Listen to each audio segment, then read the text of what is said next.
Good morning students. Today we are going to discuss about the electric polarization of matter. First we will see the definition, then we will go ahead. Electric polarization of matter. When a dielectric material is placed in an external electric field of non-polar dielectric, the positive and negative charge experience an electrostatic force in opposite direction. The center of gravity of two charges changes and finally an induced electric dipole moment is acquired by molecule. This phenomena is called dielectric polarization of matter. I hope आपको कुछ भी समझ में नहीं आया होगा, लेकिन इसको सिंपलेस्ट वे में देखो. एक नॉन पोलर मॉलिक्यूल है. नॉन पोलर मॉलिक्यूल कौन से होते हैं?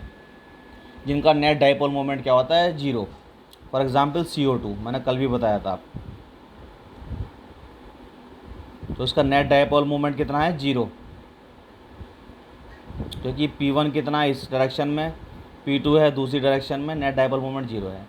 अब कोई भी मॉलिक्यूल को अगर आप जो है रैंडमली रखोगे, मतलब कहीं रख दिया आपने कहीं भी नॉन पोलर मॉलिक्यूल को, तो उसका नेट डाइपोल मोमेंट कितना होगा? जीरो.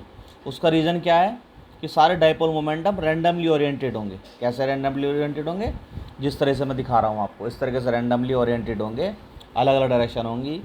कब होगी? जब हमने कोई फील्ड नहीं लगा रखा, नो फील्ड इज अप्लाई. अब जैसे ही आपने बाहर से इलेक्ट्रिक फील्ड लगा दिया, तो ये भी तो क्या है? एटम, जो मॉलिक्यूल है ये एटम से मिलकर तो बना हुआ है ना. तो इस पर एक इलेक्ट्रोस्टैटिक फोर्स लगेगा. इस इलेक्ट्रोस्टैटिक फोर्स की वजह से ये सारे एक डायरेक्शन में अलाइन हो जाएंगे. इलेक्ट्रिक फील्ड में रखने के बाद ये सारे एक फील्ड में, एक डायरेक्शन में अलाइन हो गए, जिसकी वजह से इसमें क्या आ गया? Net dipole moment.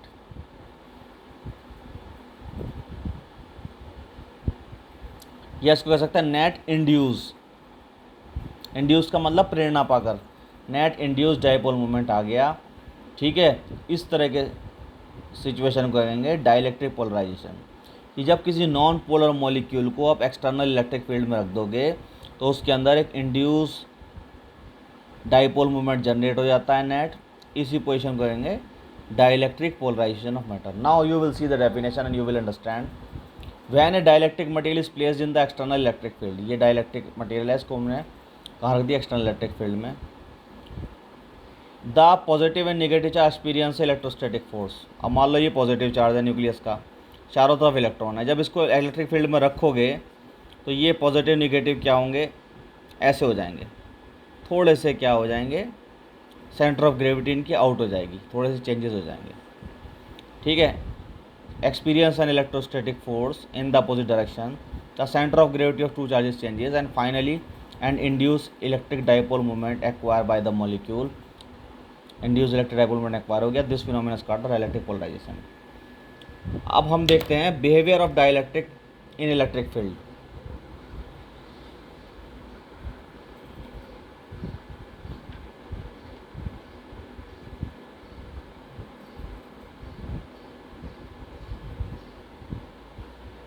इसको आप समझ लेना ध्यान से.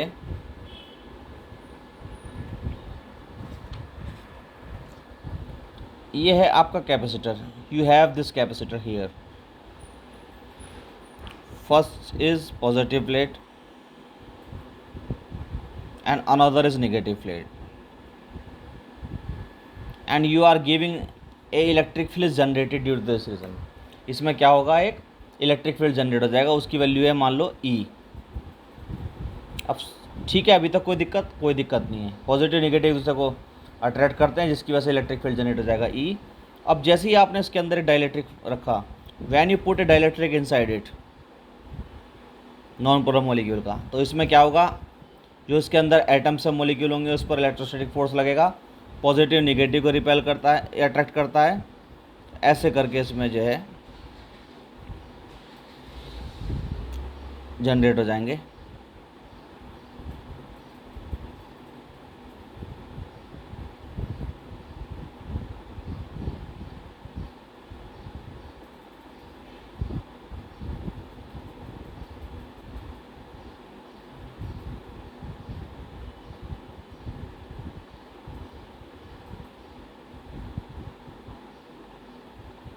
अब जरा ध्यान से देखो, ये इलेक्ट्रिक फील्ड क्या था, ई। अब इसके अंदर एक इनसाइड इलेक्ट्रिक फील्ड भी जनरेट हो जाएगा, that is called E dash. और इसकी डायरेक्शन कहाँ रहेगी, अपोजिट। क्यों, क्योंकि पॉजिटिव से नेगेटिव की तरफ डायरेक्शन होती है इलेक्ट्रिक फील्ड की, तो इस डायरेक्शन अपोजिट। तो नेट इलेक्ट्रिक फील्ड इसके अंदर जो हो जाएगा ई माइनस ई डैश, ये कहलाएगा ई नॉट। ये कितना होगा, ई माइनस ई डैश। ठीक है, और इसकी डायरेक्शन कहाँ होगी, इस डायरेक्शन में। तो फाइनली जो रिड्यूस जो है आपका इलेक्ट्रिक फील्ड है ई नॉट। ठीक है, तो इसका ये बनेगी situation, E naught upon E. E naught क्या है, रिजल्टेंट इलेक्ट्रिक फील्ड। ई क्या था, विदाउट डाइलेक्ट्रिक इलेक्ट्रिक फील्ड, बराबर वी नॉट अपॉन वी। ये कहाँ से आया, you are very well aware, is equals to V by D. V naught upon D, V naught upon D कर लिया, D से डी कैंसिल हो गया, finally you get V naught upon V. And तुम जानते हो Q equals to C V, so E naught upon E equals to V naught upon V equals to V बराबर, इसको अगर देखो जाए तो क्या होगा, वी बराबर 1/c। इन्वर्सली प्रोपोर्शनल होंगे वी और सी एक दूसरे के, तो ये आ जाएगा c अपॉन सी नॉट। और ये आप ऑलरेडी पढ़ चुके हो, ये होता है डाइलेक्ट्रिक कांस्टेंट K। तो this is most important relation, E naught upon E, V naught upon V, C upon C naught बराबर डाइलेक्ट्रिक कांस्टेंट K। इसके बिहाफ पे आपके पास जो है क्या आते हैं, न्यूमेरिकल्स करने के लिए आता है पेपर में, तो you have to remember this one. ठीक है, और एक चीज़ आपको याद रखनी है, डाइलेक्ट्रिक कांस्टेंट, नोट कर लेना इसको, dielectric constant of a conductor is infinite. ठीक है, ये बात आपको याद रखनी है कि एक जो है कंडक्टर का डाइलेक्ट्रिक कांस्टेंट कैसा होता है, infinite.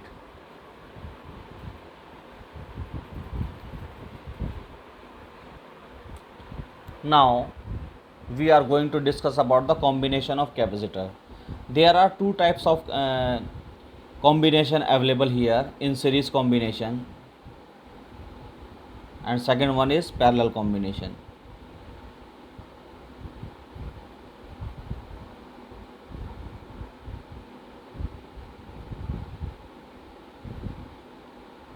You have already studied in your 10th class resistance का सीरीज कॉम्बिनेशन और पैरेलल कॉम्बिनेशन। रेजिस्टेंस में क्या होता है, series combination R equivalent equals to R1 plus R2 plus R3, और पैरेलल कॉम्बिनेशन क्या होता था, 1 upon R equivalent equals to 1 upon R1 plus 1 upon R2 plus 1 upon R3।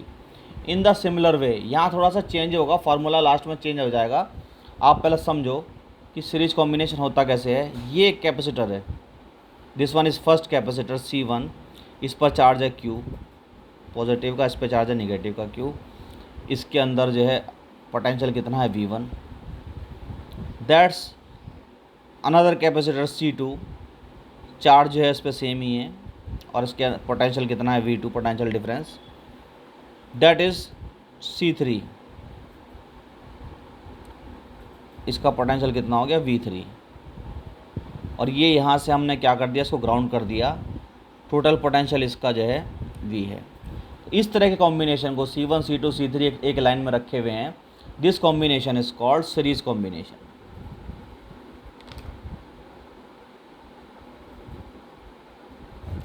और वहाँ रेजिस्टेंस के केस में आपको याद था, क्या याद था, कि सीरीज कॉम्बिनेशन में करंट की वैल्यू सेम रहती है, इन द सिमिलर वे यहाँ चार्ज की वैल्यू सेम रहेगी, the charge remains same in series combination.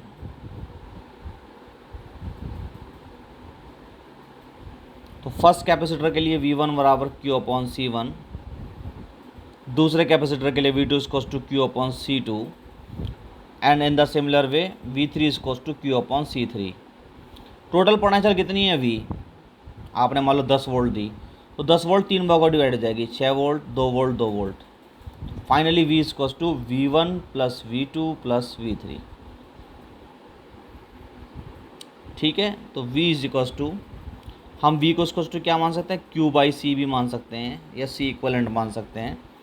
यहाँ वैल्यू रख दो, Q upon C1 plus Q upon C2 plus Q upon C3. Finally you are getting, आपने क्या करा यहाँ से Q को कॉमन ले लिया 1/C3. सॉरी, Q से Q कैंसिल हो गया, C जो का त्यों बचा. Finally you get 1/C is equals to 1/C1 plus 1/C2 plus 1/C3. What you saw here, आपने क्या देखा, सीरीज कॉम्बिनेशन का रिजल्टेंट कैपेसिटेंस आया 1/C is equals to 1/C1 plus 1/C2 plus 1/C3. वहाँ सीरीज कॉम्बिनेशन में क्या आता था, R equals to R1 plus R2 plus R3 10th class में. यहाँ बस थोड़ा सा आपको याद रखना, you should remember this one. Formula क्या है, उल्टा हो जाएगा. सीरीज के केस में 1/C आएगा और पैरेलल के केस में क्या आएगा वो भी देख लेते हैं.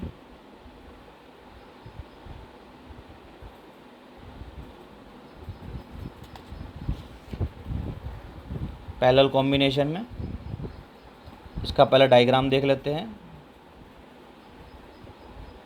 ये 3 कैपेसिटर सेम है और इन तीनों को हमने क्या करा, इसको अर्थ कर दिया और इनको तीनों को हमने क्या करा, पॉजिटिव पोटेंशियल दे दिया V.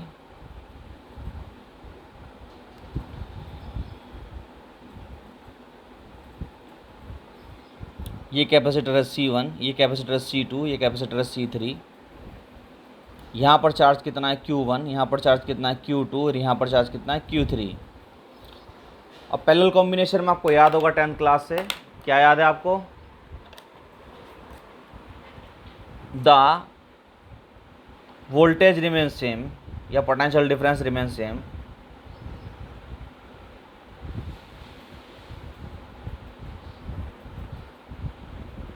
इन पैरेलल कॉम्बिनेशन.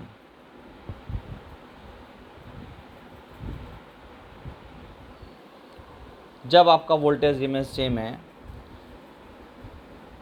तो total charge Q equals to, ये जो चार्ज आपने Q दिया था इक्वल्स टू कितना होगा, Q1 plus Q2 plus Q3. भैया आपने मान लो 10 कूलम का चार्ज दिया तो 3 कूलम यहाँ चला गया, 3 कूलम यहाँ चला गया और 4 कूलम यहाँ चला गया. ऐसा करके आपका टोटल 10 कूलम Q उसको कितने बराबर होगा, 3 प्लस 3 प्लस 4. अब U equals to, you are very well aware, Q1 equals to C1V, Q2 equals to C2V and Q3 is equals to C3V. ये वैल्यू यहाँ पुट कर दो. Q equals to CV is equals to Q1 इसकी value put कर दो, C1V C2V plus C3V. Potential क्योंकि same रहता है पैरेलल कॉम्बिनेशन में, वोल्टेज सेम रहती है, तो ये V आपका एज इट इज आ जाएगा. V कॉमन निकाल लिया आपने,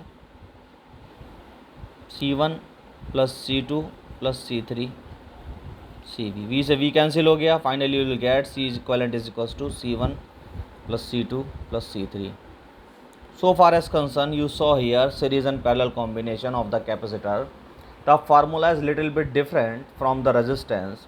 In the case of resistance, series combination में आता था resistance R equivalent is equals to R1 plus R2 plus R3. Plus here you are getting the opposite result. 1/C is equals to 1/C1 plus 1/C2 plus 1/C3. In the parallel combination, voltage remains same. Finally, you will get C is equals to C1 plus C2 plus C3. तो you this is most important topic. ये हमेशा paper में आता है आपके board के exam में. तो tomorrow we will see some numerical on the basis of that. You have to do this one.